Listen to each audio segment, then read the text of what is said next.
Hey, welcome back everyone, it's time for another list. Today I thought we would go small, really small. We're going to take a look at 10 of the best, very small towns with a population of under 1,000. You know, the real America. This is where you find the roots and the history of this great country, on the back roads and the blue highways. Now, there's no real way statistically or with reports to figure out which one goes where and which are the best. A few I've been to, a few I've read about, and a few I know people that are from that town, or at least from the area. So here's my top 10 best really small towns in America. Number 10, Harper's Ferry, West Virginia.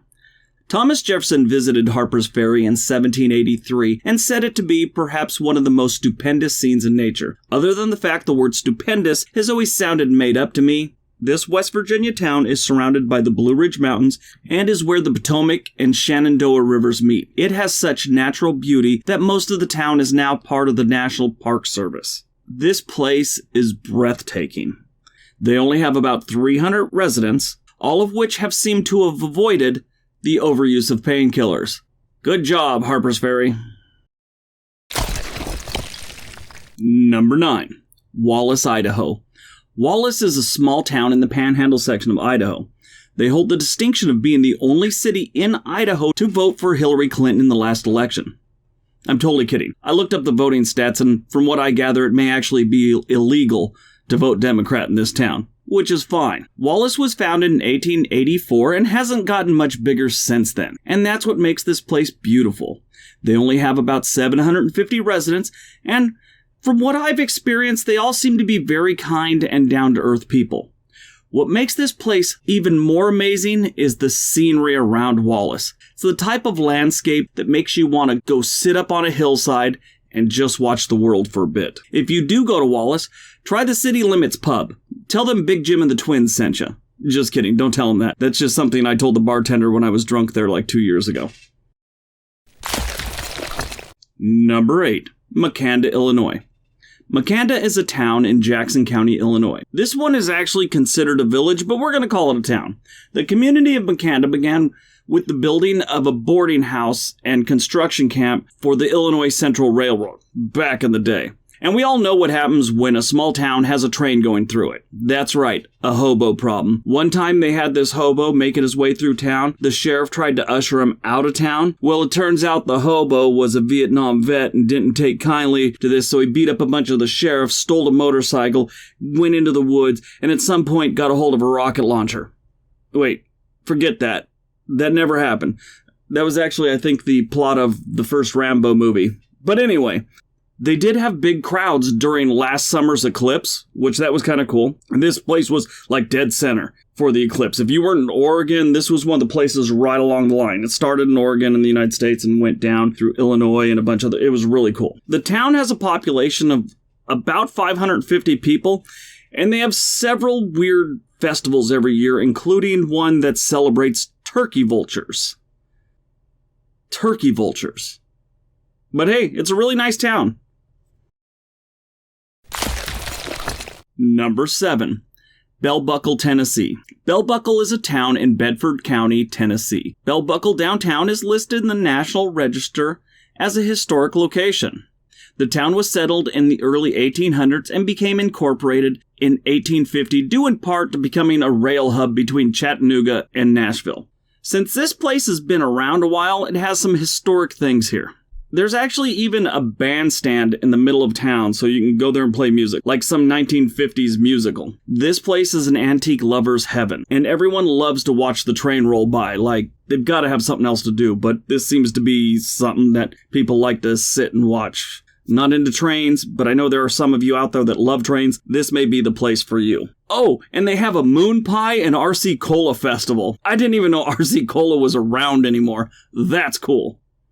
Don't bring your kids. There's too many antiques. They get in the way. But it's definitely a place to visit. And I love kids. Just don't bring them. They're going to break some shit.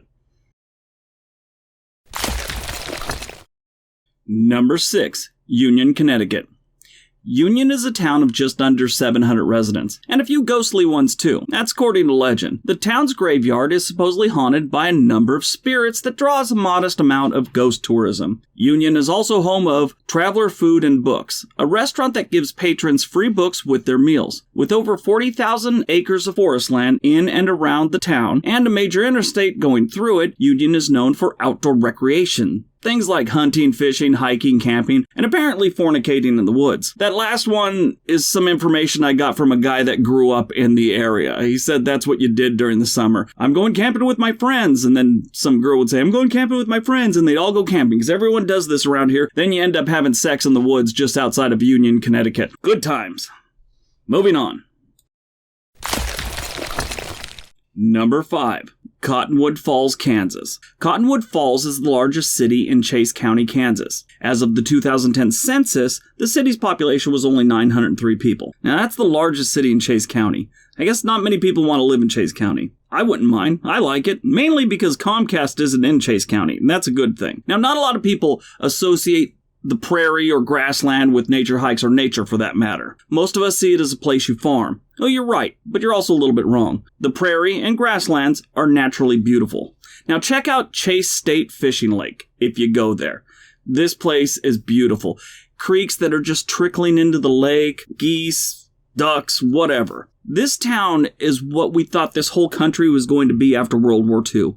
This place is straight out of the Andy Griffith Show. This is the Google Street View from the courthouse down Broadway, which is the main commercial street in Cottonwood Falls.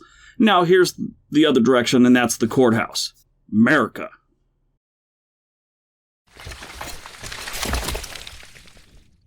Number 4. Augusta, Montana. With under 400 year-round residents, Augusta is almost like stepping back into the Old West. Known as the last original cow town in the West, this is a tiny community full of farmers, ranchers, nature types, friendly people, and a few city slickers that nobody likes. Well, I don't really know if that's true, but it sounds like it should be. This is like an Old West town with cars. If you like a town with that whole Western flavor, try Augusta. In Augusta, you have access to 1 million acres of unspoiled, rugged, high country land. There are 10 lakes ranging from 6 to 25 miles away from town. Great fishing streams. I did notice in the news of Augusta that they had a lot of hunting and fishing related crimes, and a strange number of men named Clem for some reason. Clem. That's a weird name. Clem. I wonder what... Clem. Moving on. Number 3. Phoenicia, New York. Phoenicia is a town in Ulster County, New York, with only about 300 residents. Now, when you go to Phoenicia, which is spelt with a PH, not an F, you will think that they have closer to 1,000 with the amount of tourists they get year-round. A creek runs through the south end of town and is thick with rainbow trout. And during the summer, it's thick with drunk college people tubing down the creek. Now, this is what's really cool. The library in Phoenicia, this isn't really cool, but it ends up kind of cool. The library in Phoenicia burned down. And suddenly there were books everywhere, not from the fire, but from boxes and boxes of donations to replace what was lost. Residents can now check out books again in their temporary library, and they can also check out fishing poles from the library and use it in the creek. I think that's really neat. That is like the best in small town America right there. Number 2. Cedar Key, Florida. Cedar Key is a city in Levy County, Florida. The population was 702 in the 2010 census. Not a lot of people there. The Cedar Keys are a cluster of islands near the mainland. It's north of Tampa, unlike all the other keys in Florida, which kind of makes it kind of a cool place. This place is really underdeveloped for what it is. Despite its prime location on the Gulf of Mexico, Cedar Key has escaped developers. It doesn't really have enough beach to attract any kind of resort type thing. And I get the feeling that type of thing will never happen. It feels like an old fishing village from some Humphrey Bogart movie back in the 50s. People always say Cedar Key is like Key West was 30 years ago. What I like here is the lack of commercial property in the Keys. It's mostly people just living their life. And it's a far stretch from a tourist location. It's more like a unique place to live. Now, I've been here. I ended up there by mistake. I was dating a girl from Bronson, Florida, which is down the road from there. I drove down from Fort Benning to meet her family. Yes, she was that hot. I drove from Fort Benning to the middle of Florida to meet a girl's parents.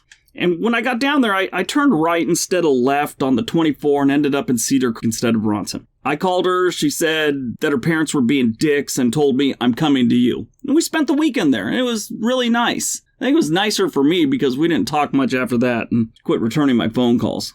Maybe I'm not as magical as I thought I was. I don't know. She was a nice girl, though. She was really hot. A really good-looking girl.